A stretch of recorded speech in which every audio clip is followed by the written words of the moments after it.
Yes, Walt Disney World is in fact empty. It doesn't matter what the pixie dusters say, the cupcakers, they can have their way online. The bottom line is, nobody's there. But what is empty? What does it mean when I say that Disney World, the theme parks there, are empty? How empty is empty? Folks, we're going to show you, we've got numbers, we've got statistics. We're going to break it down for you, just how few people are at Magic Kingdom.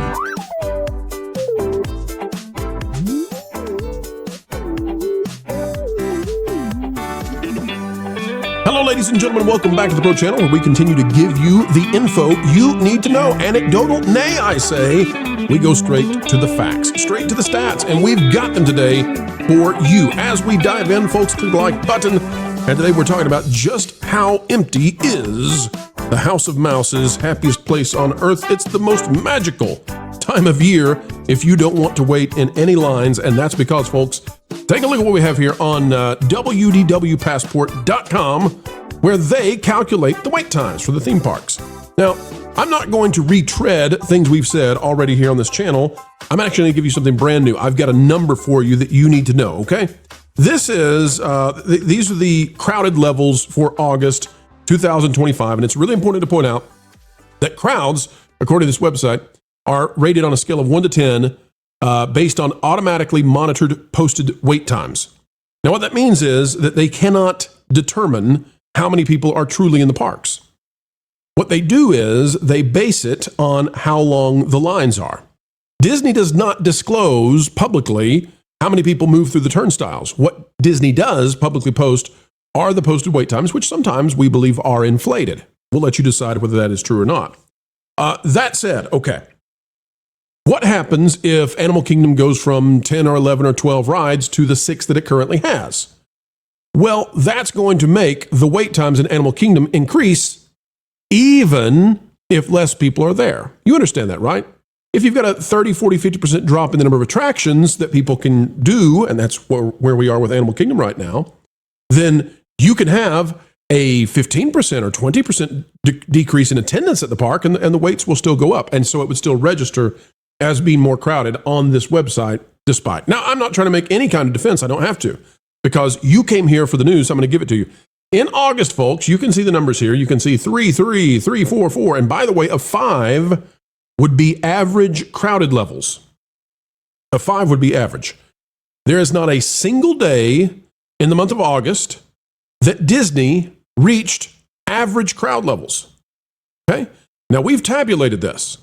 We have sat down and we have crunched the numbers to figure out what was the average crowd level in August. And it turns out that when you take weekdays and weekends and everything and you throw them in a bin and you say, okay, what's the average crowdedness according to this website? It's 3.1 out of 10. Now, people may say, Pro, 3.1 out of 10 is not empty.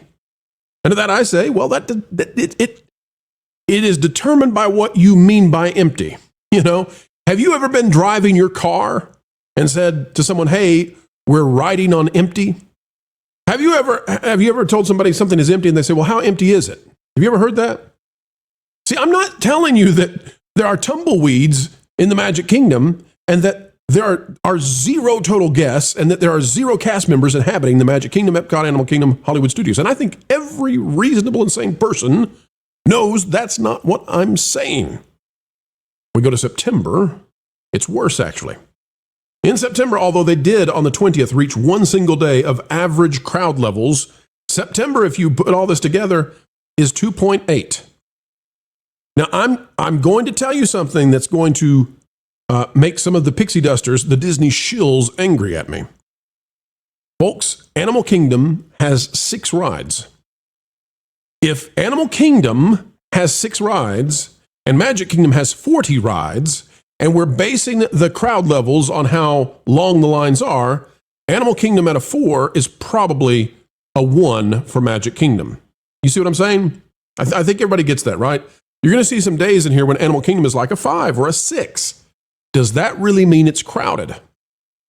No, I don't think so. I don't think so at all. I think it means that there are enough people there to get longer lines in a theme park that only has 6 rides, whereas Magic Kingdom has 40, etc. You get the idea. Okay. And Epcot is more busy because it has a festival going on. So good for Epcot. We're not going to take anything away from Disney. Epcot's been in a 7, a 6, a 6, a 5, right? Because the festival's going on. So if you see people in the comments saying, I was just there, Pro, you lie, Epcot was so full. Yeah, Epcot has been full. And yet, it has been so bad that it's a 2.8 in September. And that's where you get to, is it empty or not? If your gauge for your fuel in your vehicle is at 28%, you might say that you're not on empty. But somebody else might say, we're running on empty, get to a gas station, right? You might especially say that if you know that that fuel gauge runs a little high. And what I'm telling you is that Animal Kingdom, that the results are skewed because this website was never made to handle a theme park with only 6 rides. It messes up the data, and then that's 1/4 of the data. 6 rides out of, 70 or 80 rides at Disney World. 6 rides are affecting 1/4 of the score. I'm not trying to make any excuses, but I do want to show you one more thing. There are going to be those out there in the comments who say, Pro, you chose August and September. That's cheating. And I say to them, listen. It's what we've got. It's where we are. And we're making the videos right now saying it's empty because it is. But I'll take what you say. Here's July. July, which you would expect to be one of the busiest months of the year. I know people are trying to claim it's an off season at Disney World, but July, what is it, folks? In the month of July, yet again, there was one single day, the 25th, folks, one single day in July where it hit average crowd levels. Now, if we go to year-by-year comparison, you all can see if we look at 2025, a 3, 2023 had average crowd levels, 2022 had a 6, 2021 had a 6, 2019 had a 6, and July was a 3. What does that mean? Well, it means despite what they did at Animal Kingdom, folks, probably, they've got like half the attendance. Now, maybe it's 60%, but not many people are going. And they haven't been going for at least 3 months. Anecdotes, people can drop them. They can tell us, hey, I went on this day and it was crowded. But I can tell you this.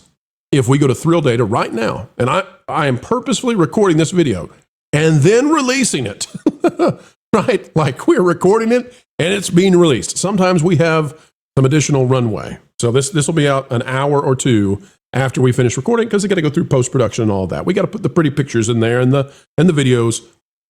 Weight factor and summary statistics. The weight factor right now, according to Thrill Data, for September 29th, at the time of recording, 1:30 p.m. So it'll be 3 hours when this video comes out. But, this is busier than 4:30 probably. The weight factor is 1. And the average wait time today ranks at 2,306 out of the last 2,320 days. Well, folks, what do you think those days, the 300 days that rank lower, when do you think they happened? If you said pandemic, and maybe some of the days Disney was closed for hurricanes and for COVID, you're right. So how empty is Disney right now? It's so empty that just about the only days left that they're beating are the days when the park was closed. That's empty. That's how empty it is. And if we look at this, Epcot is up this month 10.3%. Remember how bad August was. Epcot is up. It's the only one that's up 10.3% in terms of wait times. Magic Kingdom is down 4.8%. Hollywood Studios is down 12%. And Animal Kingdom is down 17.9%, 18%, despite the fact that it only has 6 rides. Maybe because it only has 6 rides. If you want to look at how Thrill Data is showing up the trends, you can see here. Before the pandemic, lots of people there. And after the pandemic, dropping. Here we go. That 2 websites, folks, WDW Passport and Thrill Data, reporting the exact same thing, corroborating what we're telling you. Can you go on a day when there are more people than you expect to see? Sure. And does Disney artificially, I believe, inflate the wait times? And I don't even think I have to say that I believe. I think I can just say, do they artificially inflate the wait times of some of the rides by doing this Premier Lightning Lane where you got to pay to ride the ride? Yes, I think they do. So what is the true thing that's going on at Disney? Yes, they're absolutely hitting record-breaking revenues. And they're hitting the record-breaking revenues by charging you way more, even though less people are coming through the turnstiles through the doors of Disney. That is a very, very short-term success story for Disney. Because if less people are coming, but they're spending lots more money, how many of those people go home now and say, hey, I spent $100 a day at least extra per person to be able to get on all the rides we wanted to ride? And by the way, if you stay at a deluxe resort and you get the ultimate lightning lane, skip everything, that's $400 a day sometimes for people. How many of those people go home and say, I paid all that money extra on top to skip lines, and we got there, and the lines, they were not. There were no lines. We skipped them. You've got to be really dull, by the way, to get into a lightning lane and go down there and not realize, hey, there's nobody in the standby. What did I just pay for? And the people who have this kind of money, they're not dullards. They're not dummies. They didn't get that money unless they got lucky and inherited the whole thing. They didn't get to this point by being stupid. So what do? Well, they likely go back to their families at home and say, we got rooked by Mickey Mouse. We went down there, we paid all this money to skip lines, and the lines don't exist. Now, if you're at Animal Kingdom, for example, and you see people walking about and it seems more crowded, even though the parking lot looks empty, are you to conclude that Animal Kingdom is crowded that day? Some people might say it is. Others might say, there's only 6 rides, so we're all walking around trying to find something to do. That might be what you say. And if you're at Epcot and you say, there's a lot of drunk people here, is that good for Disney? Well, I don't know. That's up to you to decide. But that's the festival idea, is a lot of local Disney adults come and get drunk around World Showcase. That's what they do. That's what they've turned Epcot, the experimental prototype city of tomorrow, into. And I love the festivals. I'm not here to be negative about the festivals. I'm not here to be mean. I'm not here to, if you enjoy drinking around the world, I'm not criticizing you. I'm just saying that as a theme park, Epcot really isn't that much anymore. But as a place to go and spend lots and lots of extra money to get intoxicated or to eat way too many calories, and I enjoy it once, listen, I'm not trying to be mean. But that's the focus. It's an outdoor retail space that is kind of disguised as a theme park. So, what am I trying to tell you, folks? I'm trying to tell you we got a number. And the number is that in August, it's a 3.1 average crowded level out of 10. And that's probably high. And if we go to September, it's worse. It's a 2.8 out of 10. We've run the numbers, and that's probably high. If Animal Kingdom had the normal 12 attractions, this number might drop down to 2.4, 2.5, a quarter of what Disney should have. And Disney should have, you can say, well, it's the off season. That's what they said about July. At some point, it can't be the off season anymore, and we just got to say, hey, it's October, it's Halloween. But Disney seems to be focused now on having these VIP, heavily focused on locals events, which is essentially charging 2 different day of tickets in a single day, right? So when Magic Kingdom has Mickey's Not So Scary Halloween, Magic Kingdom is charging people to go in there from 8 a.m.? I think they open at 7 a.m. until 6 p.m. And then they charge for a second day because the Halloween thing takes over at 6 p.m. and goes to 1 a.m.? So that's 2 days of tickets folded into a single day.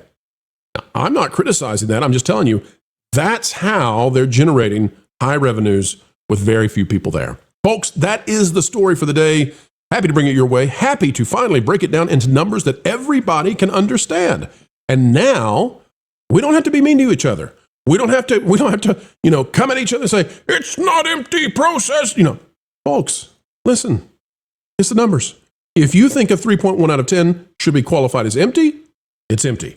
If you think, no, Pro, that's just uncrowded, but empty would be like literally there's nobody there. Okay, cool. 2.8 in September. Is that low enough to be empty? You get to decide. But on my videos, I'm going to continue to probably say it's empty. And the reason is because I've been there when it's crowded. And if it's not even hitting average crowd levels except 1 day a month, that's empty to me. I know what it looks like when it's crowded, and I know what it looks like when there's, a couple dozen people walking down Main Street. I know what that is too. And to me, as someone who's done Disney for decades and decades, it's empty. All right, folks, that is the video for today. Let me know down in the comments if you agree or disagree. What is empty to you? When would you say empty? 10%, 20%, 30%? Where is the line? Let us know down below. Folks, like, share, subscribe, click it, stick it to the algorithms. It is the notification bell. And we will see you real soon. If the hype button is down there, the time is ripe to hit the hype. Until the next time, keep learning, keep growing, and as always, keep having fun. Why can't I go around topless anymore? Because it's not appropriate. Kevin Apollo isn't appropriate? Kevin Apollo's like a Greek god. And besides, he does kind of wear shirts. Sometimes. I mean, that kind of explains it. I mean, technically Apollo is a Roman god borrowed from the Greeks, which makes sense, because he's powerful and has great takes. Look, if you love Athena that much, you can marry him. Nope, but I do plan to check out Lauren and Apollo on Tuesdays and Fridays at 11 p.m. Eastern. Wait, Lauren's there? This is another opportunity to see if we can get him to watch the Highlander movies.